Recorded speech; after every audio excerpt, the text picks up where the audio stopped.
आकाशवाणी गोरखपुर से भोजपुरी समाचार।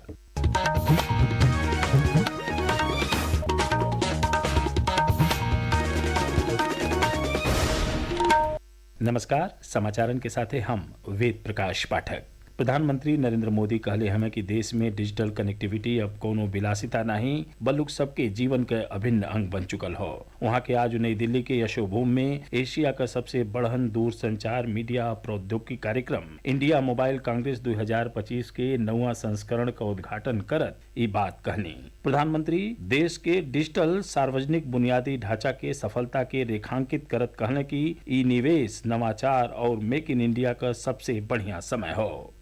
जो देश कभी 2G को लेकर स्ट्रगल करता था, आज उसी देश के लगभग हर जिले में 5G पहुंच चुका है। इलेक्ट्रॉनिक्स प्रोडक्शन 2014 की तुलना में 6 टाइम बढ़ चुका है। मोबाइल मैन्युफैक्चरिंग में 28 टाइम्स और एक्सपोर्ट में 127 टाइम्स की वृद्धि हुई है। वित्त मंत्री निर्मला सीतारमण आज अयोध्या का दौरा कैली। ओइजा वहाँ के मुख्यमंत्री योगी आदित्यनाथ के साथे बृहस्पति कुंड स्थल का उद्घाटन कैलीन। ए जगह पर दक्षिण भारत का प्रमुख संत लोगिन के मूर्ति का अनावरण कैल गयी। अपने जतरा के दौरान मुख्यमंत्री श्री राम लला का दर्शनों पूजन कैले। केंद्रीय पर्यटन आ संस्कृति मंत्री गजेंद्र सिंह शेखावत आज बनारस जिला के सारनाथ में केंद्रीय उच्च तिब्बती संस्थान पहुंचले। ओइजा वहाँ के बनी रहल 100वां रिंगपा अस्पताल का निरीक्षण कैनी। एक बादे पत्रकार लोगन से बतियावत केंद्रीय मंत्री बतौले कि यह अस्पताल का लाभ बनारस के साथे साथे औरियो जिलन के लोगन के मिली। एक जरिए कैंसर और माइग्रेन जैसन बीमारियन का इलाज सुलभ हुई। अस्पताल का उद्घाटन प्रधानमंत्री नरेंद्र मोदी अपने अगला बनारस दौरा के दौरान करी हैं। राज्यपाल आनंदीबेन पटेल आज बनारस के महात्मा गांधी काशी विद्यापीठ का 47वां दीक्षांत समारोह में हिस्सा लेलिन। इस मौका पे वहाँ के मेधावी छात्र छात्रन के स्वर्ण पदक देहनी। अपने संबोधन में राज्यपाल विद्यार्थियों से समाज बदे सकारात्मक रूप से काम कैले के अपील कैली। राष्ट्रीय परीक्षण एजेंसी NTA विश्वविद्यालय अनुदान आयोग को राष्ट्रीय पात्रता परीक्षा UGC नेट दिसंबर 2025 बदे पंजीकरण शुरू कर दिले हो। इच्छुक उम्मीदवार आधिकारिक वेबसाइट पर उपलब्ध लिंक पर ए परीक्षा बदे आवेदन कर सकें। पात्र उम्मीदवारन के जूनियर रिसर्च फेलोशिप दिले और सहायक प्रोफेसर के रूप में नियुक्ति कैले आ 85 विषयन में PhD में दाखिला बदे ए परीक्षा का आयोजन हुई। वस्तु और सेवा कर GST बचत उत्सव समाज के सज्जो वर्ग के लाभ पहुंचा रहा हो। एक शुरुआत 22 सितंबर से भइल रहे। एगो रिपोर्ट।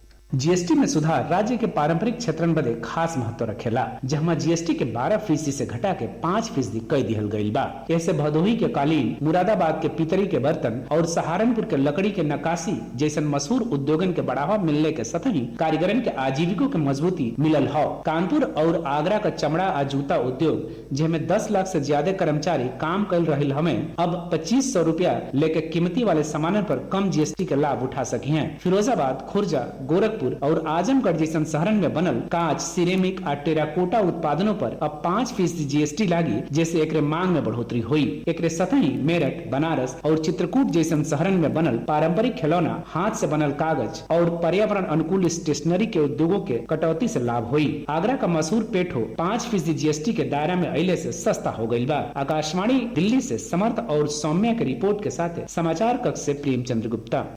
फतेहपुर जिला में कल्याणपुर थाना इलाका के बड़ौरी टोल प्लाजा के लगे आज भी नहीं एगो कार का टायर फाट गईले से वो बेकाबू होके तालाब में गिर गए। ए हादसा में तालाब के पानी में डूबले से कार में बैठल 4 जने के हुजुक में मौत हो गई। वहीं कार सवार 5 गोरियो लोगिन के बहरे निकाल के अस्पताल में भर्ती करा दिहल गईल बा। कार में बैठल ये सज्जो लोग कानपुर से प्रयागराज जात रहले हैं।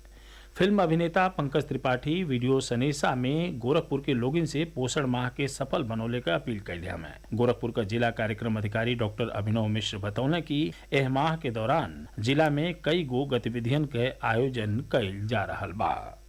मौसम विभाग बिहने से 14 अक्टूबर ले प्रदेश के पूर्वी और पश्चिमी जिलन में मौसम शुष्क रहने का उम्मीद जतौले हो। विभाग के हिसाब से आवे वाले 3 दिनन में न्यूनतम तापमान में 2 से 3 डिग्री सेल्सियस के क्रमिक गिरावटों का संभावना बा। समाचार पूरा भइल। नमस्कार।